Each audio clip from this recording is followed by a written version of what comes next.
Muchísimas gracias por aceptar nuestra invitación, sacar espacio y tiempo para participar en estos eventos. Lo que nos motiva aún a ser mucho más rigurosos en la metodología, en el compromiso que tenemos de buscarles la mejor evidencia, para que los contenidos que veamos aquí realmente estén libres de sesgos, pero que estén muy basados en la evidencia y que contribuyan a que hagamos mucho mejor nuestros procesos en el día a día y que contribuyan no solo y sí, no solo a los procesos, sino también a que ese enfoque de riesgo que se necesita hoy en el pensamiento para tomar buenas decisiones también se nos vaya activando después de hacer estos recorridos conceptuales que tenemos preparados para ustedes. Voy a compartirles la pantalla. Eh, Me comentan por favor si la ven. Hoy nos acompaña, repite escenario, la doctora Diana, y justamente porque, como les decía Diana, en este recorrido por lo que ha sido la calidad ambiental, queremos abordar hoy un tema que es muy de interés, muy actual, ¿cierto? Y es el rol de los laboratorios ambientales en el control de calidad del aire. Entonces, y uno dice, ¿y por qué vamos a hablar del aire, cierto? Para muchos de ustedes que en su disciplina están realizando específicamente ensayos en el control de calidad del aire, pues escuchar en las noticias que el Valle de Aburrá, que la área metropolitana de Medellín está en alerta naranja, que se activaron las alarmas por la contaminación del medio ambiente, pues es un tema de su día a día porque es de su disciplina. Sin embargo, todos los que estamos acá, que hacemos ensayos, que no estamos directamente involucrados en este momento en la parte operacional de los mismos, pues sí dijimos es importante convocarlos a todos y compartir, ¿cierto? Desde el conocimiento de los expertos, cuál es el impacto, qué significa eso que se active, que estemos en alarma naranja, cómo hacen esas mediciones y quién es el rol, cuál es el rol de los laboratorios ambientales en estas actividades. ¿Qué podemos nosotros también desde nuestro día a día aportar para contribuir a la calidad del aire? Y por eso vamos a hacer un recorrido como en ese, el qué, el quién, el cómo, el cuándo, para que lo miremos desde el enfoque de estructura, de proceso y de resultados, cómo entendemos hoy lo que es la calidad del aire, porque para todos es claro que eso tiene un impacto fundamental en la salud de los colombianos y que efectivamente el COVID en medio de todo, que no solo nos ayuda a el tapabocas, a reducir la tasa de contagio, también usarlo, la mascarilla previene mucho de la contaminación que encuentra uno en el medio ambiente, protegiendo las vías aéreas, las vías respiratorias, y que entonces hablar de quién es el responsable de eso, cómo nos garantizan que podemos salir, ahí sí que es seguro salir a los parques a respirar aire puro, y usted está seguro que sí, y si mi casa está ubicada cerca de un sector industrial, la calidad del aire que tengo es la misma. Entonces, ese va a ser el abordaje que tenemos el día de hoy. Y como les decía, pues estamos de plácemes porque repetimos escenario con la doctora Diana y entonces le quiero dar la bienvenida. Doctora Diana, bienvenida. Bueno, muchas gracias a todos. Muy agradecida y me siento muy alegre de estar otra vez acá compartiendo, pues hablando de estos temas que son tan interesantes y nos competen a todas las personas que trabajamos en laboratorios, sobre todo ambientales. Empecemos a hablar por qué se entiende por control de calidad del aire. Ok, bueno, pues la calidad del aire básicamente se refiere a ese tipo o esa presencia mayor o en menor medida de los contaminantes que están en la atmósfera. Esos contaminantes, digamos, de acuerdo a qué son establecidos, de acuerdo a el impacto o la afectación que tienen en la salud humana. no solo en la salud humana, sino en el medio ambiente, en todo lo que, digamos, tiene una correlación con la atmósfera y con el aire. También, digamos, puede ser a los bienes y a los, digamos, todo lo que está alrededor, que puede afectarse por ese tipo de contaminación que tenga el aire. Esa medición de esos contaminantes que se establecen de acuerdo a unos, digamos, algunos criterios científicos, algunos acuerdos que ya en la academia se establecen, digamos, hacen que se establezcan algunos compuestos que pueden ser nocivos y que establezcamos como unos valores que máximo pueden estar en el aire. Entonces, cuando uno habla de calidad del aire, pues eso abarca muchísimas cosas, pero pues principalmente se toca el tema de esos contaminantes que nos van a generar como una afectación en nuestra salud, en los seres vivos, en los sistemas, todos los sistemas bióticos que componen y que están en contacto con la atmósfera. Para esa calidad del aire, digamos que lo que tú decías, se han establecido como algunas clasificaciones para que eso sea como más fácil de entender y no solo más fácil de entender, sino que para que las autoridades ambientales también puedan eh, informarlo a la población y sea más fácil como socializar cuando el aire no está tan limpio como quisiéramos o cuando sí está limpio o cuando hay algunos contaminantes que de pronto por algún evento o circunstancia en la industria o en las fuentes móviles, que pues ya vamos a hablar de las fuentes móviles que son básicamente el sistema automotor, hace que esa calidad del aire cambie y ese contaminante aumente. Entonces se generan como unas clasificaciones para esa calidad para que podamos entenderlo mejor. Entonces ahí es cuando hablamos del índice de calidad del aire y ese índice de calidad del aire es el que nos va a llevar o el que vamos a correlacionar con esos colores de los que hablaba Adriana al inicio de la charla. Entonces esos colores vienen desde el verde hasta el marrón, empezando por digamos, el verde es como para cuando la calidad del aire está mejor, cuando el aire es limpio o está en unas condiciones óptimas para que no se fomenten algunas enfermedades y no empecemos a tener problemas de salud pública. Entonces, por ejemplo, estos valores o estas clasificaciones que se hacen de estos colores se emiten de acuerdo a esas mediciones precisamente de esos contaminantes con los cuales decimos si el aire está limpio o no. En Colombia, por ejemplo, hay una resolución, y ahorita vamos a entrar en más detalle, que nos dice pues cómo se dan estos colores, estas alertas, de acuerdo a esos contaminantes. Entonces tenemos que está el verde, el amarillo, el naranja, el rojo, el púrpura, el marrón. El marrón, pues digamos que sería el aire más peligroso pues para nosotros y para la salud. Ese esos colores entonces los establecemos con ese índice de calidad del aire y eso se hace a través de algunas estaciones de monitoreo que tiene el país. Eh, Esas estaciones de monitoreo pues lo que hacen es medir esos contaminantes y decirnos, no, pues digamos que el nivel está por fuera del rango permitido, esto se establece digamos con unos límites de corte que tiene cada contaminante y se clasifica, entonces de acuerdo a ese rango se clasifica con un color.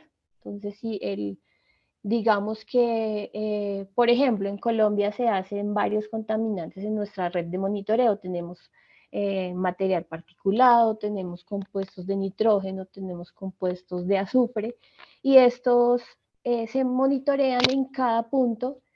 Cuando estos puntos empiezan a reportar que estamos por fuera del rango y de los límites máximos permitidos, entonces vamos a esa clasificación marrón o púrpura o roja o naranja, que pues digamos que roja, que ustedes han escuchado en las noticias que a veces Bogotá entra en alerta naranja o en alerta roja. Esa alerta roja es cuando se clasifica cuando la calidad del aire es dañina para la salud. Entonces, ese índice de calidad del aire en lo que termina es en esa clasificación por colores. ¿Y para qué sea así? Para que las entidades ambientales puedan tomar medidas para proteger a las personas. Entonces, ustedes han visto que a veces se restringe la circulación de carga pesada, de automotores de tipo diésel, o digamos que para esto también se implementan las medidas de pico y placa. Entonces, cuando las ciudades entran en este tipo de alertas, eh, inmediatamente las entidades toman medidas para que esa calidad del aire mejore y bajen los contaminantes.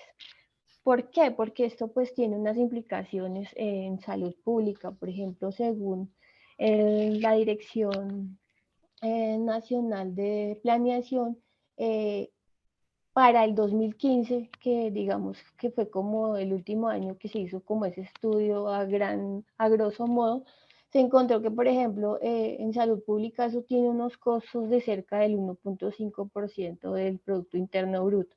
Entonces, no solo es el tema, digamos, que es lo más importante, que es la afectación en salud, el tema ambiental, pero también tiene unos costos. La salud pública pues siempre tiene unos costos que también debemos tener en cuenta, pues digamos, cuando se habla de contaminación. Cuando digamos que quién hace esos monitoreos, el país afortunadamente tiene cerca de 203, eh, tiene 203 puntos de monitoreo, y esos monitoreos toda esa información que sale de allí se carga en un sistema que ya está implementado a través de resolución, y que lo implementa y lo administra el IDEAM, y es un sistema que se llama SIS-Aire. Ese sistema lo que hace es recoger toda esa información de los contaminantes que se monitorean en cada punto en distintos municipios y ciudades del país, y a través de ese sistema, entonces es que podemos emitir fácilmente las alertas. Bogotá tiene su propio sistema también de alertas, y digamos que en cada, dependiendo de si es un municipio o una ciudad, estos monitoreos los realiza, los administra y sube la información algunas veces las corporaciones autónomas regionales, y algunas veces las secretarías de ambiente. Por ejemplo, en Bogotá lo hace la Secretaría de Ambiente, y este sistema, digamos que es muy chévere porque ustedes pueden entrar, hay una página, se llama así, ahí ustedes pueden entrar y allí pueden consultar la información de contaminantes por punto de muestreo, lo pueden hacer por contaminante, por la zona del país y por periodo de tiempo. Entonces es un sistema que es público y es de consulta para todos. No solo sirve para tomar información y tomar decisiones acerca de las alertas, sino también le sirve a las entidades ambientales, como por ejemplo el IDEAN y el Ministerio de Ambiente, para tomar acciones y planes a futuro tomar decisiones con respecto a la calidad del aire. Entonces, básicamente se hace así. En Colombia hay 203 puntos de monitoreo. De esos 203, pues algunos son fijos. Fijos quiere decir es que hacen monitoreo todo el tiempo, es en tiempo real de los contaminantes que ya se miden allí.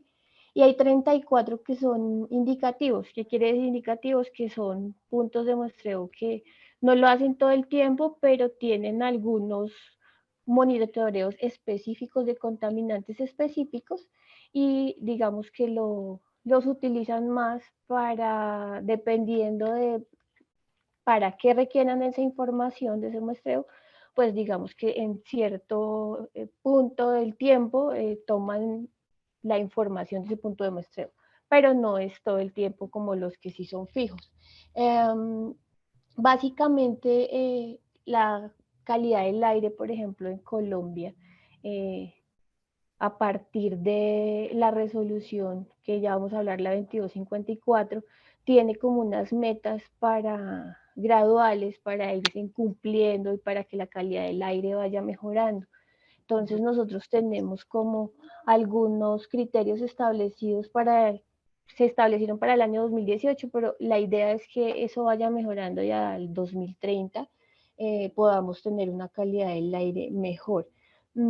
Como decías tú, hay ciudades que uno pues ya sabe que tienen problemas de contaminación, por ejemplo, en Medellín, en Cali, en Jumbo, por ejemplo, es un punto que se controla mucho porque ha tenido muchos problemas de contaminación.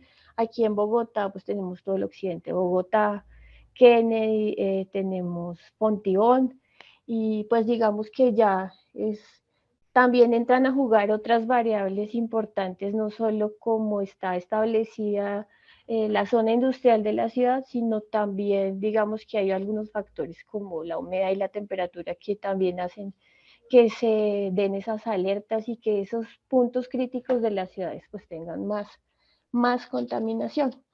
Entonces, pues finalmente, Alba, ahí lo importante es que sepamos que hay aspectos muy positivos que son, por ejemplo, que tengamos una red de monitoreo, que tengamos una normatividad que digamos que, por ejemplo, en calidad del aire sí se ha venido monitoreando y haciendo el control y verificando, pero que hay otras cosas muy buenas, como por ejemplo que se empiecen a controlar también la calidad del aire, no solo por las fuentes móviles, sino por las fuentes fijas, que es industria, hornos, digamos, todo ese tipo de emisiones que antes no eran de mucho control. Ok, muy bien, mi doctora Diana. Fíjate que lo que uno puede ver realmente es que en esa estructura de control de calidad del aire participan muchos actores, ¿no? Que dan desde la estructura del qué hacer y nos indican cómo hacer control de calidad en el aire implica una sinergia entre actividades de monitoreo y medición, evaluación, prevención y toma de acciones, que finalmente todas, como tú nos los planteaste y nos diste esa información acerca de esa plataforma informática, se deben convertir en información para que el ciudadano ahí sí común y corriente del día a día pueda tener acceso a qué pasa con todas esas mediciones, cómo es que se hace el monitoreo. Entonces, uno cuando te escucha hablar sobre esto dice, claro, el ciclo del control de calidad está perfectamente definido en su PHBA, desde donde está estructurado el qué se hace, cómo se mide, qué acciones se toman y cómo las acciones de prevención en calidad del aire son fundamentales. En ese orden de ideas, mi doctora Diana, el qué, que estamos hablando de la estructura, ¿quién regula todo ese tema normativo de calidad del aire en el país? ¿Quiénes son esos actores responsables de los reglamentos técnicos, de la normatividad aplicable, de la inspección y el control? Bueno, pues básicamente la normatividad en el país es emitida y las resoluciones son emitidas por el Ministerio de Ambiente y Desarrollo Sostenible. Eh, el Ministerio emite estas resoluciones y allí se adoptan algunos protocolos para el cumplimiento de esas normas. Entonces, esos protocolos son, por ejemplo, el protocolo de control y vigilancia de la contaminación atmosférica para fuentes fijas y la resolución pues, de la que veníamos hablando, que es la 2254-2017 para la norma de calidad de aire y ambiente. ¿Quién elabora esos protocolos? El IDEAM. Básicamente son cerca de 3 protocolos los más importantes y allí vamos a encontrar que el IDEAM emite todas esas directrices que son necesarias para que ese control y esa vigilancia se pueda dar de la manera más estandarizada. Pues, ¿por qué? Porque estamos hablando de aire, aire es una matriz que pues no es diferente a trabajar un agua, un alimento que pues es más fácil de manejar, más la manipulación de las muestras es un poco más fácil de controlar, no tanto de manejar, sino de controlar. Entonces, el IDEAN en sus protocolos se asegura de que el manejo de la muestra sea el mismo para todos, que los métodos analíticos sean métodos aprobados, sean métodos ya normalizados por entidades como la EPA, que son métodos de referencia. En estos protocolos, el IAM no solo se preocupa porque estén los métodos, sino también porque se tengan en cuenta todas esas variables que van a ser importantes para el aseguramiento de la calidad y para que sus resultados sean los más confiables y que digamos que esa información que tenemos de esa red de monitoreo sea la más acertada. bueno, digamos, esos protocolos se adoptan a partir de algunas resoluciones, como podemos ver allí en la imagen. La 760, por ejemplo, adopta ese protocolo para fuentes fijas.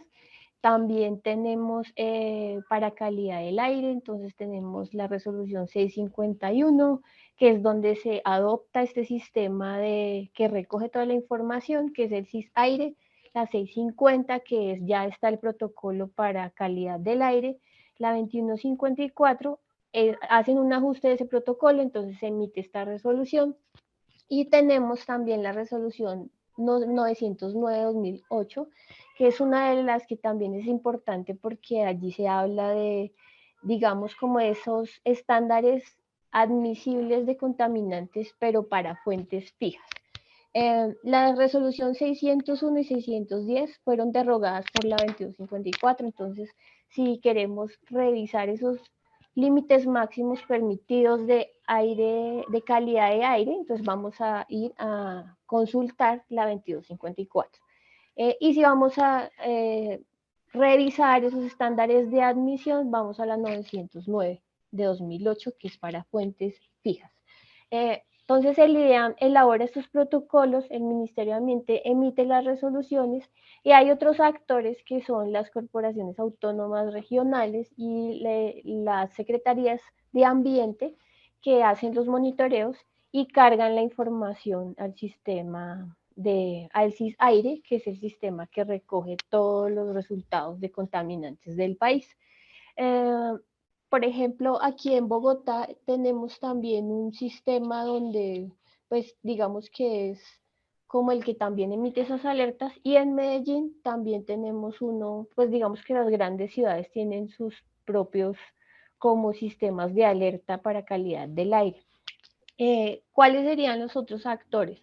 Ya tenemos al ministerio, tenemos al IDEAM, tenemos las corporaciones autónomas regionales, tenemos las secretarías de ambiente, y aquí entran otros actores que son, digamos, ahora los que tienen fuentes fijas de emisión, que son, por ejemplo, las industrias, que son, por ejemplo, no solo industrias, sino, por ejemplo, restaurantes o entidades o empresas que tienen emisiones, por ejemplo, porque tienen hornos crematorios o porque usan sistemas de combustión, entonces empiezan a tener fuentes fijas de emisión, que serían otros actores que están, digamos, del otro lado y que son a quienes va a controlar y vigilar pues estas entidades ambientales.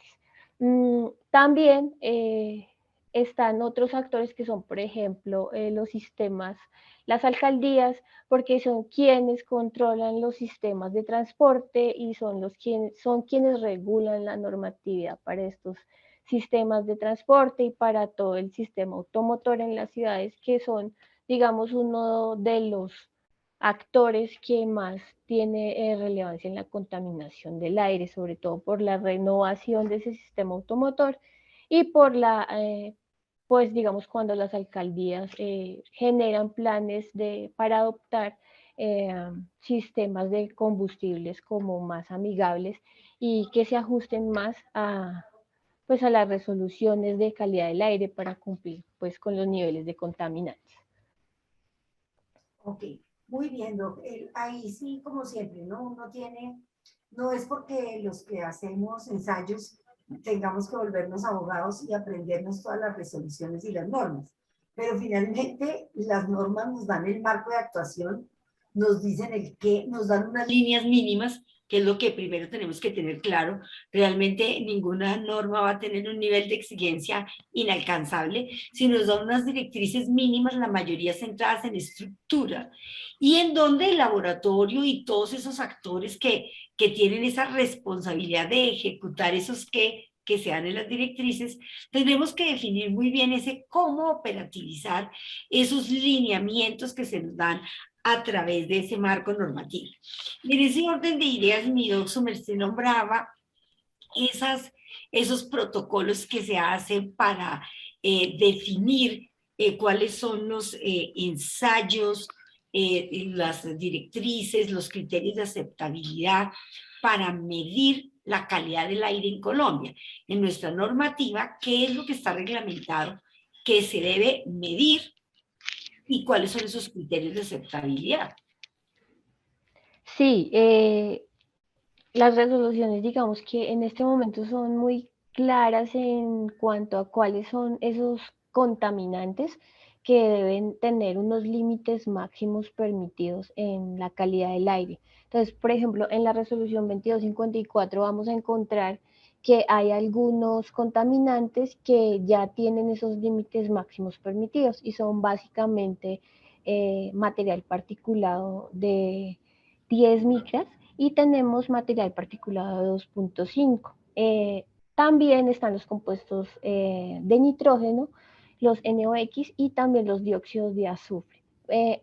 Si ustedes revisan de pronto las directrices de la Organización Mundial de la Salud, estos son también los contaminantes que aparecen allí.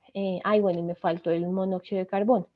Y la OMS dicta como unos límites para esos contaminantes que son los que adoptan los países o los que se convierten como en esa meta que debemos alcanzar para lograr que nuestra calidad de aire sea buena.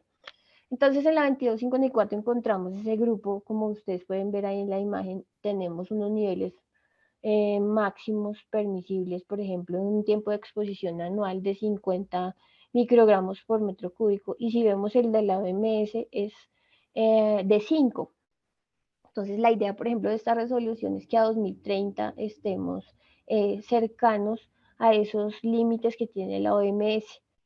La resolución también nos habla de otros contaminantes que son tóxicos. Entonces, por ejemplo, tenemos benceno, algunos metales pesados como plomo, cadmio, mercurio, y tenemos hidrocarburos policíclicos aromáticos. Entonces, también tenemos esos niveles máximos permisibles y tenemos, por ejemplo, en la resolución 909, ya no nos habla de esos límites máximos para calidad del aire, sino nos habla de los límites que deben cumplir estas fuentes fijas.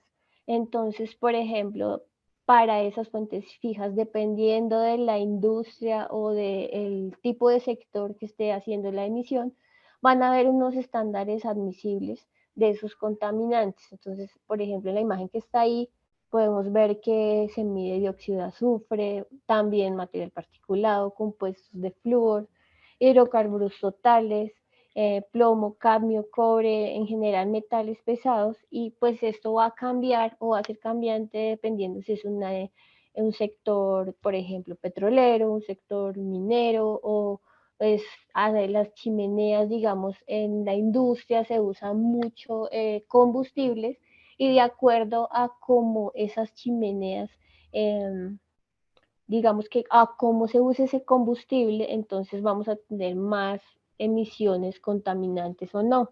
Entonces, algunas variables importantes allí, por ejemplo, para cumplir esos límites es utilizar o que estas calderas de pronto sean lo más eficientes posibles, que la combustión sea completa. También hay algunas industrias que utilizan ciertos tipos de filtros para no hacer emisiones.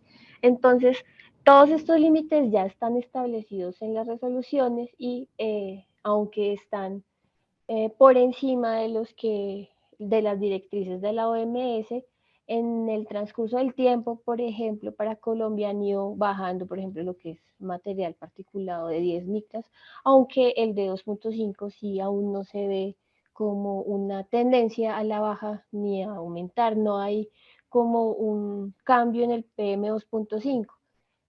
Digamos que el material PM2.5 es un material que es un poco, eh, se habla en la bibliografía que es un poco más peligroso, puesto que allí están los contaminantes tóxicos. Entonces, ahora por eso no solo se mide material particulado de 10 micras, sino de 2.5. Y la OMS entonces también nos da esas directrices para ese tipo de material particulado.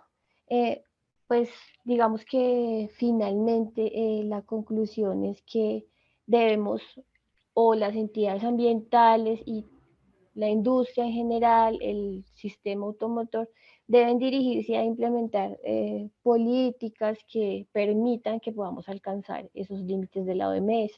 En Colombia, por ejemplo, han expedido algunas leyes que hacen que, por ejemplo, le bajen el arancel a los vehículos que son eléctricos o de hecho creo que ahorita está en 0% para los vehículos eléctricos porque la meta es que para este año tengamos más de 6.000 vehículos eléctricos.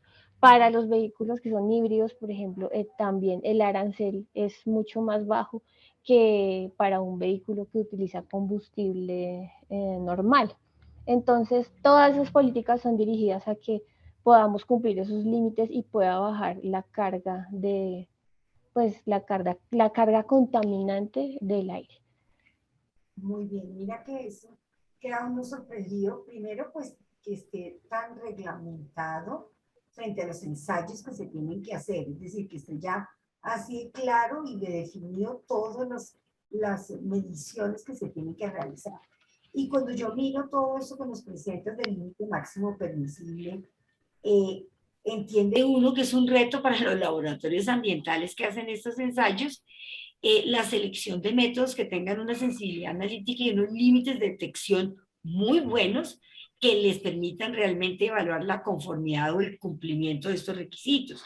Acá, como lo espero que y lo vamos a desarrollar más adelante, será fundamental cómo el laboratorio ambiental contribuye con unos ensayos de métodos normalizados, muy bien estandarizados y con un muy buen seguimiento al desempeño de esos métodos en términos de precisión, de veracidad, de exactitud, pues para poder emitir unos resultados que, digamos, garanticen que de verdad sí se está cumpliendo con estos niveles que están definidos desde el modelo normativo.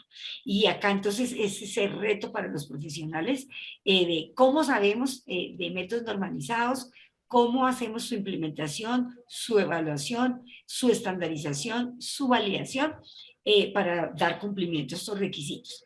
En Colombia, doctora, ¿cómo está con relación a otros países en calidad del aire? ¿Cómo estamos frente a Latinoamérica, Europa, Estados Unidos, África? Bueno, pues Colombia, digamos que dentro de Latinoamérica tiene algunas de las ciudades más contaminadas. Por ejemplo, está Medellín y Bogotá, están dentro de ese ranking de las ciudades más contaminadas. Para 2018, Bogotá estuvo clasificada con material particulado 2.5, alrededor de 13 microgramos para exposición anual. Entonces, si nos comparamos con otras ciudades, por ejemplo en la India, en Nueva Delhi, que es una de las más contaminadas, no estamos tan mal, pero digamos que para lo ideal que debería ser una calidad del aire buena para la salud y para disminuir problemas de salud pública en enfermedades respiratorias, sobre todo en la población más vulnerable que son niños y personas en tercera edad, todavía estamos pues lejos de cumplir esos estándares. Eh, en Latinoamérica, digamos, el país que tiene más ciudades en ese ranking de ciudades contaminadas es Chile. Chile tiene varias ciudades, entre las que está Santiago, y tenemos también México, también está dentro de las ciudades, digamos, dentro del país que tiene más ciudades contaminadas. Colombia da su aporte con Bogotá y Medellín. Digamos que esto es importante tenerlo en cuenta, pues porque Colombia, las ciudades, digamos que los monitoreos son los que nos dicen qué ciudades están contaminadas. Y a pesar de que esos puntos de monitoreo en el país son bastantes, son 203, estamos lejos de tener, por ejemplo, puntos de monitoreo, una red de monitoreo como la que tiene Brasil, por ejemplo. Entonces, tal vez esos rankings de contaminación puede que estén un poco sesgados por esa red que debemos tener. Entonces es importante crecer en esa red y es importante que esos puntos de monitoreo lleguen también a los municipios y a, digamos, lugares que no son, por ejemplo, las ciudades. Entonces, eso puede estar afectado por la red de monitoreos que nos falta que crezca y que digamos que los equipos que se utilicen en la red puedan ser un poco de más alcance. Entonces, no estamos mal frente a otros países. Hay, en la parte de análisis, en la parte analítica, Colombia ha ido creciendo los laboratorios acreditados. La mayoría de laboratorios están acreditados con el IDEAM. Cuando uno entra al listado de laboratorios, bueno, autorizados por el IDAM, están, digamos que, cubiertos todos los contaminantes que pide la resolución. Sin embargo, hace falta más participación de laboratorios en parámetros de contaminantes tóxicos. Entonces, ahí nos falta un poco y pues hace falta que las entidades territoriales y las entidades ambientales pues tengan un poco más de inversión para que esta red de monitoreo crezca. Muy bien, en ese panorama, pues uno ve que Colombia tiene una oportunidad de mejoramiento, veámoslo así. ¿Sí? Es decir, mira que hay Un tema muy interesante que es ampliar esa red de monitoreo, que es válido, y que definitivamente tendremos que hacer acciones de los distintos sectores y actores, porque yo creo que en ese ranking Colombia no quiere estar, o sea, no queremos estar entre los países más contaminados. Y No, eso, pues, definitivamente. uno tiene que entender que este es un tema de responsabilidad social donde todos en mayor o menor medida contribuimos. Entonces, yo comparto completamente contigo en la situación de en la parte analítica, en la parte de ensayos.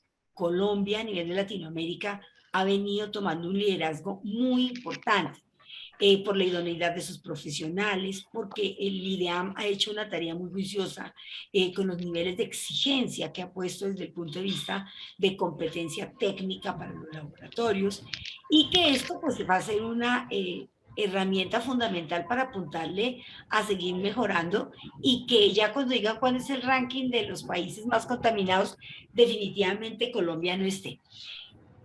Tocando este tema de la parte analítica, Doc, que es tan importante y donde de verdad Colombia tiene muchas cosas que mostrar y los laboratorios tienen que sacar pecho por eso.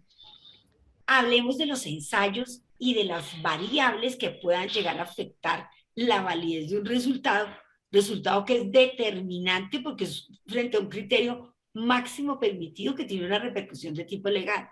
Entonces, las principales fuentes de variación de tipo preanalítico que debemos considerar en una toma de muestras para estos ensayos de calidad del aire, ¿cuáles son?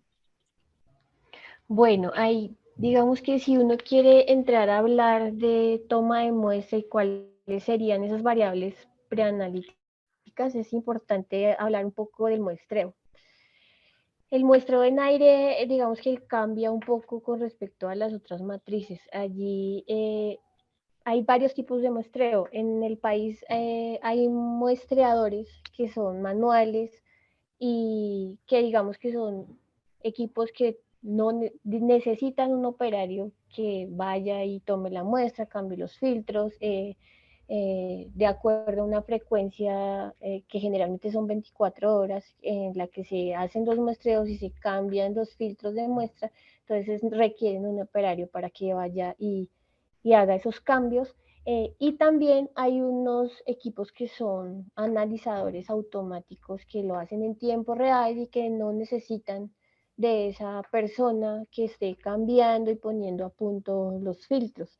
Eh, digamos que eso es muy importante, esos equipos que son analizadores automáticos, porque son equipos que toman la muestra y son equipos que inmediatamente la analizan con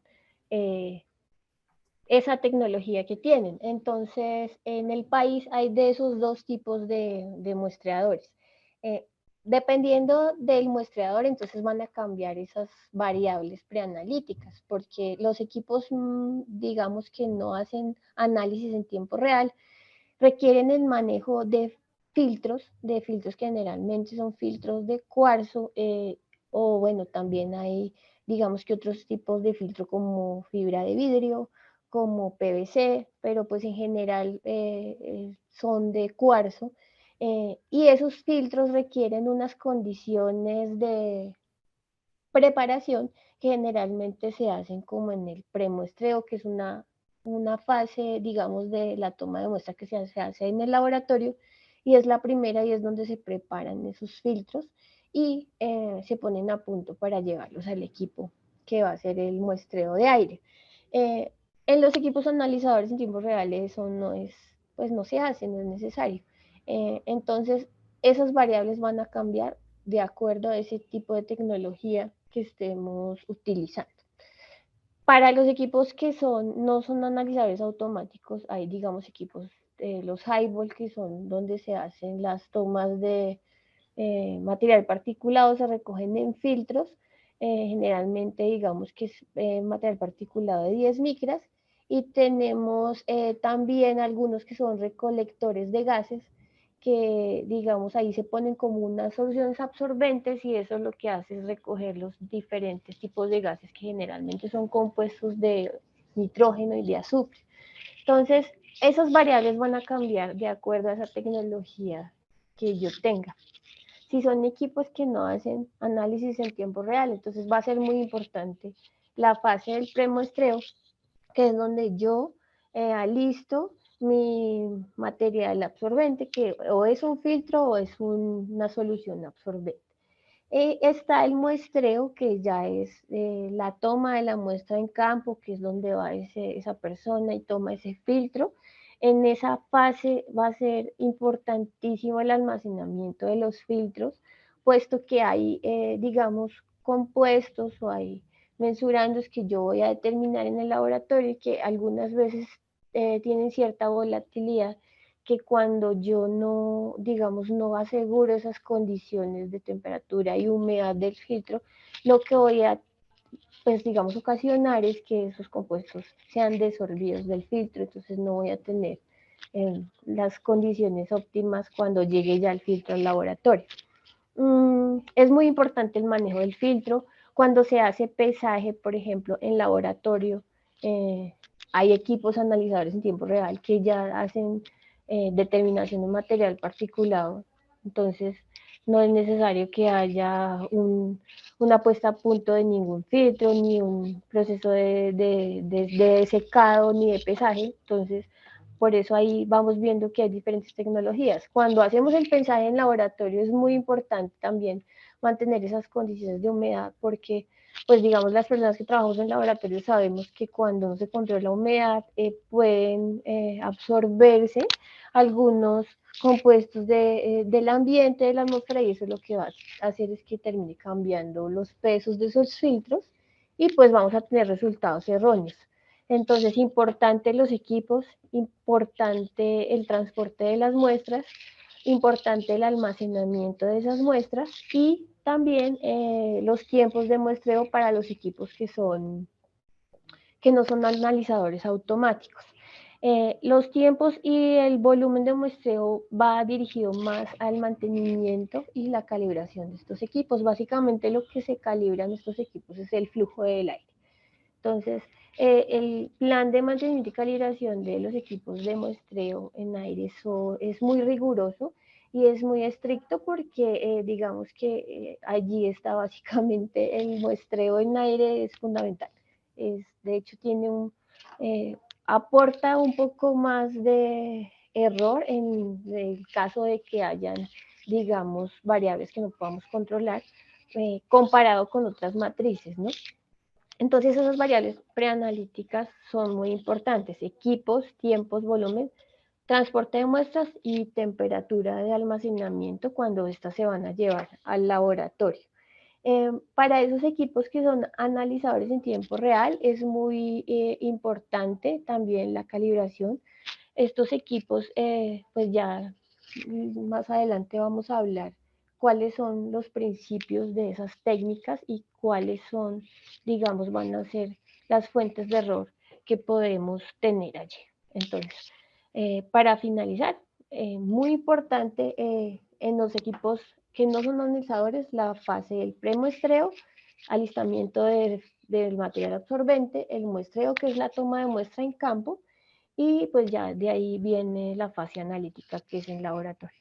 Y para en general, tanto para los analizadores en tiempo real como los que no son analizadores en tiempo real, todos estos ítems que vemos en la diapositiva. Cuando uno piensa en la 17025, centrada con enfoque de riesgo, dice, indudablemente estas variables, si no se controlan, me generan riesgos que se pueden materializar y que efectivamente van a hacerle perder validez al resultado y que indudablemente incrementa la incertidumbre del valor obtenido. Entonces, este recorrido preanalítico hace que el profesional tenga que tener muy claro las variables, las confirmaciones metrológicas que requiere y que independiente del desarrollo tecnológico que tenga el laboratorio, el deber ser es garantizar la calidad de la muestra, partiendo de que, de hecho, la matriz de por sí, donde tenemos que hacer los análisis, ya es un riesgo por sus propias características. Entonces, es bien importante que nos quede muy claro cómo desde el enfoque de riesgo tener en cuenta estas variables, es importante ponderarlas en términos de cuál es el impacto, con qué probabilidad se me pueden generar riesgos asociados a estas variables y cuáles van a ser los mecanismos de contención que tenemos.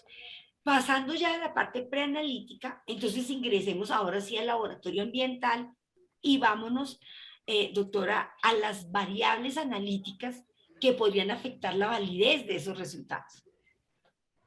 Ok, entonces ahí tendremos que entrar en materia y hablar de qué tipo de análisis o qué tipo de técnicas podemos abarcar para analizar muestras para calidad de aire. Entonces hay diferentes tipos de análisis. Si son analizadores en tiempo real, si son equipos que nos van a ya tomar la muestra y analizar nuestra muestra y nos van a dar un resultado en tiempo real, entonces tenemos algunas tecnologías como son, por ejemplo, el principio de absorción de rayos beta. Entonces, para material particulado hay equipos que utilizan este principio y lo que hacen es recoger ese material particulado en algunas cintillas que son tratadas con radiación y esos rayos beta, digamos que cuando tienen una interacción con ese material particulado, lo que hacen es cambiar su respuesta y esto es correlacionado con la cantidad de material particulado que se recoge en estas cintillas. Este es un tipo de tecnología. Hay otra tecnología que digamos que es bien distinta y es que se recoge el material particulado en una serie de microtúbulos que son, digamos, eh, muy, muy delgados y filudos, tienen una configuración muy específica y eso lo que hace es que sean sometidos y se les pueda hacer una determinación muy acertada de la frecuencia en que se mueven cuando digamos, cuando estos recogen ese material particulado. Esa frecuencia de ese movimiento que tiene ese microtúbulo va a ser correlacionada, digamos, con el material particulado que está recogiendo. Hay otras, por ejemplo, para material particulado, que es la que conocemos todos y es la que hacemos en laboratorio cuando hacemos pesaje de filtros, que pues para esto básicamente necesitamos balanzas de alta precisión con 5 cifras decimales y áreas controladas de humedad y temperatura, pues para mantener lo que hablábamos ahorita, para que esa humedad no afecte el peso de estos filtros. Eso es para material particulado. Vamos a hablar básicamente de lo que pide la resolución, que es material particulado, óxidos de nitrógeno y óxidos de azufre. Entonces, para óxidos de nitrógeno tenemos una tecnología que es básicamente por quimioluminiscencia. Entonces, ahí lo que hacemos es utilizar la emisión de radiación de los compuestos nitrogenados cuando son expuestos, digamos, a una reacción donde se emite esa radiación ultravioleta, es medida y correlacionada con una calibración Entonces ahí con esa quimioluminiscencia que tienen estos compuestos vamos a cuantificar cuánto, cuánto había presente en esa muestra tomada, que generalmente se toma es a través de una solución. Todas estas muestras de gases se recogen en una solución absorbente y estos analizadores automáticos hacen de esa reacción y emiten esa radiación que vamos a medir en tiempo real. También están los compuestos de azufre, que estos compuestos lo que hacemos es aprovechar que cuando son sometidos a radiación ultravioleta también emiten un cierto tipo de fluorescencia, y esa fluorescencia es la que vamos a aprovechar para detectar y correlacionar con una curva de calibración, que es donde vamos a cuantificar los compuestos de azufre. Entonces ya ahí tenemos ya 4 tecnologías que son los que se usan para cuantificar contaminantes en aire. Básicamente, digamos que esas variables que nos van a influir en esa determinación analítica, pues primero, como son equipos en tiempo real, analizadores en tiempo real, pues el mantenimiento de estos equipos y de las soluciones donde se recogen estos gases es muy importante. Es muy importante porque eso es lo que va a asegurar que digamos que si tenemos errores positivos o negativos en la concentración, no sea porque estas soluciones no están a punto y porque pues no están recogiendo lo que debería recogerse de la muestra. Ahora, cuando son análisis en laboratorio, tenemos la posibilidad de controlar otro tipo de cosas, como por ejemplo a través de los que ya tenemos acreditaciones con 17025. Entonces podemos asegurar esos parámetros, como son el pesaje del material particulado, o como son, por ejemplo, en laboratorio también se hacen determinaciones de iones como cationes y aniones. Entonces cationes se hace amonio, y iones los más frecuentemente analizados son los nitratos, los sulfatos, los cloruros. Entonces estos, digamos que todos estos parámetros en laboratorio me permiten tener análisis simultáneamente de materiales de referencia, y me permiten también, digamos que, implementar ciertos tipos de controles que son los de rutina en un laboratorio acreditado. Entonces, en aire es muy importante dentro de las variables analíticas y el análisis de blancos que se corren a la par, porque como el material particulado se recoge en unas soluciones absorbentes y se recoge en filtros, en medios filtrantes, son filtros de cuarzo. Entonces algunas veces estos blancos que utilizamos para recoger esa muestra tienen algún tipo de señal dependiendo del parámetro. En la parte de gravimetría para material particulado no tenemos ese problema porque hay un pretratamiento de esos filtros y aseguramos allí que tenemos un peso ya determinado y que ese es el que vamos a, digamos, utilizar para nuestra cuantificación. Pero en la parte de iones y metales pesados, sobre todo concentraciones bajas, es muy importante implementar estos blancos porque generalmente aparecen estos iones allí. ¿Por qué? Porque están en la atmósfera. Por ejemplo, iones como el sodio, como los cloruros, como el potasio, son, digamos que no son extraños, no es extraño que estén allí. Entonces simplemente en la manipulación de estos medios absorbentes o de estos filtros puede que tengamos cargas de esos iones, y por eso es muy importante implementar dentro de nuestros controles esos blancos. Eh, Recordemos que son cuando uno hace contaminantes en calidad de aire, que es básicamente lo que está en el material particulado 2.5, son límites de detecciones muy bajos. Entonces son concentraciones muy bajas y por lo tanto los blancos son controles importantes allí. Material de referencia muy importante. Ahorita es muy fácil encontrar material de referencia para calidad del aire, y lo podemos encontrar también en esa misma presentación en la que tomamos nuestras muestras.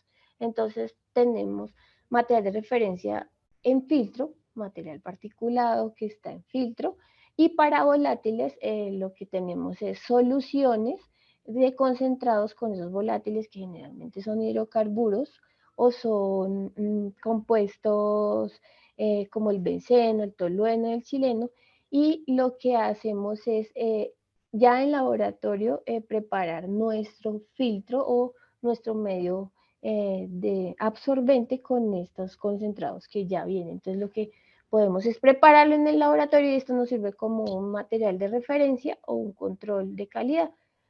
Por ejemplo, Labker pues proporciona este tipo de material de referencia.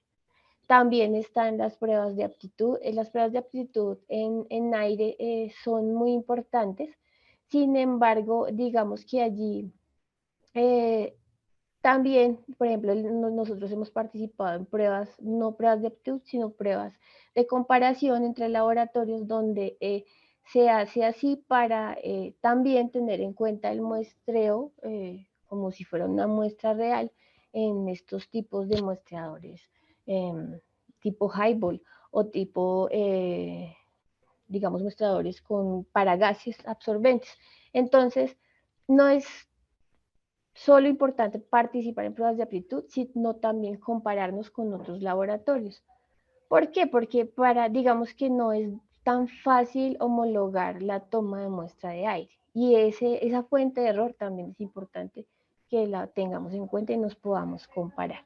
Entonces ya tenemos que es importante la variable de control de calidad, tenemos importante los equipos. Todos estos equipos de analizadores automáticos tienen límites de detección muy buenos. ¿Por qué? Porque son técnicas muy, por ejemplo, las técnicas por fluorescencia son técnicas muy selectivas que nos permiten, digamos, alcanzar límites de detección bajos y tener métodos robustos para el análisis de esos contaminantes. Ahora, recordemos que todos estos son métodos normalizados, son métodos de la EPA, son métodos que están en el protocolo del IDEAM y que son métodos que debemos implementar. Entonces, no tenemos ese problema de que tenemos que desarrollar un método, hacer una validación completa. Entonces, son métodos que debemos asegurarnos de que estemos cumpliendo los mínimos atributos y que nos estén funcionando en el laboratorio. Entonces, control de calidad, pruebas interlaboratorio, comparaciones con otros laboratorios y material de referencia. Entonces, esas serían las variables analíticas principales que deberíamos tener en cuenta, que no se alejan mucho de lo que venimos trabajando con otras matrices, pero que es importante tener en cuenta que cuando hablamos de calidad del aire hay compuestos que están en niveles muy bajos de concentración y pues que también debemos tener en cuenta que la muestra no se toma de una manera distinta y que requiere otro tipo de controles un poco más rigurosos. Muy bien, ¿no? Fíjate que, es decir, que sumado a lo que ya habíamos hablado de la importancia de que el profesional de laboratorio ambiental debe saber de confirmación metrológica, de requisitos metrológicos para los instrumentos de medición, acá también se nos genera otra oportunidad y es cómo en la ejecución de curvas de calibración, en el uso de materiales de referencia, tendremos que garantizar una trazabilidad de esos materiales de referencia y que esas directrices que se deben de cumplir con relación a los materiales de referencia deben estar enmarcadas en la ISO 17034. ¿Y por qué? Porque estamos acreditados, porque la 17025 tiene en este momento como norma de referencia y adicional los organismos de acreditación, su IDEAM, que prontamente va a aplicar a la 17011, que eso es una excelente noticia, porque tan pronto tenga ese cumplimiento, sus acreditaciones van a tener un reconocimiento del orden internacional y eso es un buen punto que acaba de lograr el IDEAM. Y entonces entender que el marco normativo de referencia también debemos aplicarlo nosotros en la revisión de los ensayos. Entonces les dejo ahí de tarea para que revisen dentro del procedimiento que tienen de trazabilidad cómo dan cumplimiento a las directrices y a las recomendaciones de la ISO 17034. Doc, y para finalizar, y hay un aliado estratégico importantísimo para MRCs, material de referencia certificado, y MRs, la autora Diana lo nombró, LabCat de Colombia es pionero en este país en todo lo que ha sido aseguramiento de la calidad en los distintos sectores de la industria y tenemos aliados estratégicos a nivel internacional que proporcionan este tipo de materiales de referencia y materiales de referencia certificado y que a su vez hoy nos proporcionan ensayos de aptitud tal como los pide la 17025 acreditados con la ISO 17043. Entonces, justamente hablando de esos ensayos de aptitud, en términos de aseguramiento, Doc, desde tu experiencia, desde tu conocimiento, ¿cómo está la participación de nuestros laboratorios ambientales en esos ensayos de aptitud? Bueno, pues digamos, dentro de lo que yo he trabajado, ha sido importante el tema de material particulado, el tema de compuestos volátiles, compuestos hidrocarburos policíclicos aromáticos, metales pesados. Digamos que la oferta de pruebas de interlaboratorio, por ejemplo, que tiene LabCare es muy importante. Las plataformas siguen siendo de fácil acceso, sencillas. Digamos que también ahí lo importante es que uno tiene pruebas de interlaboratorio de rápida respuesta, que uno pues no tiene que esperar unos meses a que lo evalúen, entonces eso es bien importante de las pruebas, pues sobre todo el LabCare. Para material particulado, digamos que estamos muy bien. De hecho, pues este es como el parámetro que más se mide en todas partes, es como el más importante. Entonces, allí creo que la participación está bien. Como les decía, lo que uno mira en IDEAM es que hay mucho laboratorio autorizado, lo que sí no es mucho laboratorio en ONAC, laboratorio de calidad de aire. Entonces sería importante también entrar a acreditarnos con, pues ONAC es nuestro organismo de acreditación y es importante también empezar como a llevar como todas esas tareas de acreditación que involucran pues que tengamos ensayos de aptitud. Nosotros hemos participado en las pruebas de calidad de aire, básicamente lo que pide la resolución. También algunos contaminantes tóxicos, como por ejemplo iones, ahorita son muy pedidos, no por cumplir las resoluciones, sino por determinar el estado de contaminantes tóxicos que tienen algunos lugares del país, como por ejemplo el Cerrejón, como las zonas petroleras. Entonces es importante también participar en ese tipo de ensayos de aptitud, no solo lo que pide la resolución, sino también otro tipo de compuestos, como por ejemplo los metales pesados, y la oferta que tiene pues LabCare es muy importante. Entonces creo que por allí estamos bien. También hay algunas pruebas de participación, por ejemplo, lo que te comentaba que se reúnen ciertos laboratorios y en la red ambiental se hacen comparaciones, pues no solo para ver qué tan bien están los métodos, que es como lo que uno asegura cuando presenta ensayos de aptitud, sino también para ver cómo está el muestreo. Entonces, allí en aire eso es bien importante. Eh, Creo que la oferta de ensayos de aptitud está bien completa, es variada y entonces pues no hay excusa para no tener ese aseguramiento de calidad en nuestros laboratorios. Ok, claro, aquí digamos que fíjate que es muy importante entender el uso previsto de las dos herramientas. Todos los ensayos de aptitud son comparaciones interlaboratorios, pero no todas las comparaciones interlaboratorios son ensayos de aptitud. La comparación interlaboratorios como tal tiene como objetivo fundamental la evaluación de la reproducibilidad interlaboratorios y eso permite, digamos, entender el nivel de estandarización de los que estamos haciendo el mismo procedimiento. Somos reproducibles, puede que todos los estemos haciendo mal, pero al menos somos reproducibles. El ensayo de aptitud como tal está diseñado para la evaluación de la exactitud de la veracidad, de que yo pueda establecer un sesgo real de mi método frente a un valor asignado como valor verdadero, y que por eso es tan importante el cumplimiento de que ese proveedor de ensayo de aptitud esté acreditado con la 17043. Entonces, desde luego, en enfoques alternativos, la ISO 17025 dijo, oiga, mientras que se soluciona el tema de tener ensayos de aptitud para todos los procesos de medición, garantizar que se tienen las matrices y que las matrices enviar en esos ensayos de aptitud tengan los atributos de homogeneidad y de estabilidad que se requieren, es completamente válido que usted haga comparación interlaboratorios, que mínimamente garantice que es reproducible con los otros.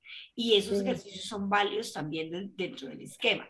Pero adicionalmente la norma le dice a uno, pero no es, o sea, pero no, que tenga esto o que tenga aquello no exime que el uso de materiales de referencia certificados, que es lo que me permite hacer una estimación en tiempo real de la veracidad, me minimiza el riesgo de que si mi participación en un ensayo de aptitud no es tan frecuente, pero cuento con materiales de referencia certificados, mi esquema de aseguramiento sea muy robusto. Entonces, casi que, digamos que en esta parte es muy importante esa contribución que nos hacen, digamos, LABSCAR a través de los aliados estratégicos como ERA, LGC, materiales que proporcionándonos todo este tipo de materiales, los ensayos de aptitud, y que la responsabilidad nuestra es darles el uso y el contexto y la interpretación que se requiere. Pero entonces me quedo como muy tranquila porque vamos bien con los laboratorios ambientales. Sí, yo creería que allí lo importante es seguir creciendo en la determinación de análisis de esos que son tóxicos. Eh, por ejemplo, el tema de metales pesados, mercurio, es bien importante empezar a medirlo, a que muchos laboratorios se acrediten y lo hagan. También el tema de hidrocarburos, el tema de iones, porque pues digamos que son contaminantes que son tóxicos, entonces tienen más efecto en la salud y hasta ahora, pues digamos que no es como, no, en lo que más nos movemos, no es lo que más medimos realmente, pero sí estamos creciendo. eh, lo importante es eso, lo importante es que los laboratorios se involucren, que encuentren ese actuar que tienen dentro de esta cadena y esta red de medio ambiente, y que es bien importante la experiencia que tienen los laboratorios, sobre todo en el aseguramiento de calidad para entregar resultados confiables, que de pronto es lo más importante. ¿Por qué? Porque ya con todo lo que hablamos del muestreo y de cómo influye el muestreo en el resultado, es importante que los laboratorios transmitamos eso a las personas que toman las muestras, que están pendientes de los equipos, que de pronto no tienen pues ese bagaje y esa experiencia que uno sí sabe que puede terminar en un resultado no confiable si no asegura eso dentro del muestreo. Entonces, es bien importante y pues digamos que ojalá eh, todos estos temas de calidad de aire se sigan tocando en estas charlas para que más laboratorios empiecen a aumentar su capacidad tecnológica para implementar otros ensayos. Claro, fíjate que este ha sido como un lema siempre de LABCAR y de todos, de todos los laboratorios con los cuales tenemos interacción. Y es que estamos completamente convencidos que el mejoramiento empieza con uno. El mejoramiento tiene que empezar por aquí, porque eso es lo que nos permite tener claro cuál es el objetivo, a dónde queremos llegar y cuál va a ser el camino. Yo le digo mucho a mis colegas que trabajan en calidad en los laboratorios, su labor es ser como el Waze. Una vez que usted le dan la ruta y el rumbo, así se pierda, se voltee, se tuerce en el camino, igual él recalcula la ruta y dice, yo tengo el rumbo claro y lo voy a llevar hasta donde quiero llevar. Entonces, ese mensaje que nos dejas de la necesidad de apuntar, no quedarme en los mínimos exigibles, digamos, en estos 3 parámetros que son los que me pide, sino cómo los laboratorios ambientales, desde el punto de ser unos actores, de ser unas partes interesadas dentro del modelo de calidad ambiental, tienen que seguir jaloneando desde los comités de normalización, desde la revisión de las consultas públicas, desde su experiencia y el conocimiento, cómo logramos que en el país adoptemos cada vez mejores prácticas y no nos quedemos ahí como en lo mínimo de lo que ya hacemos y ya tenemos estandarizado, sino que el mejoramiento, que es dinámico, que es gradual y que es progresivo, sea de verdad una realidad. Doctora Diana, muchísimas gracias por su tiempo, de verdad que esperamos poder seguir contando con usted en estos escenarios, en estos... pase la tarde con la doctora Diana, me parece que el programa es chévere. No, Entonces, yo feliz, muchas gracias. no, Ojalá les haya gustado y haya sido de algún aporte para, pues, para el público y para ustedes en Claro, sin general. lugar a dudas, hicimos un recorrido de entender qué era el control de calidad, cuáles son los ensayos mínimos, quiénes son los organismos rectores, cuáles son las variables a las cuales tenemos que apuntarle cuando hacemos el ensayo, qué tenemos que saber de confirmación metrológica, de verificación de métodos, de aseguramiento de la calidad. Y ahí es donde uno se pone contento y dice, miércoles, tengo muchas cosas que hacer. Eso es lo lindo del laboratorio, es que es retador todo el tiempo saber que uno tiene que estar en este proceso de aprendizaje. A mis doctores que nos están escuchando, nuestros participantes, muchas gracias por su tiempo.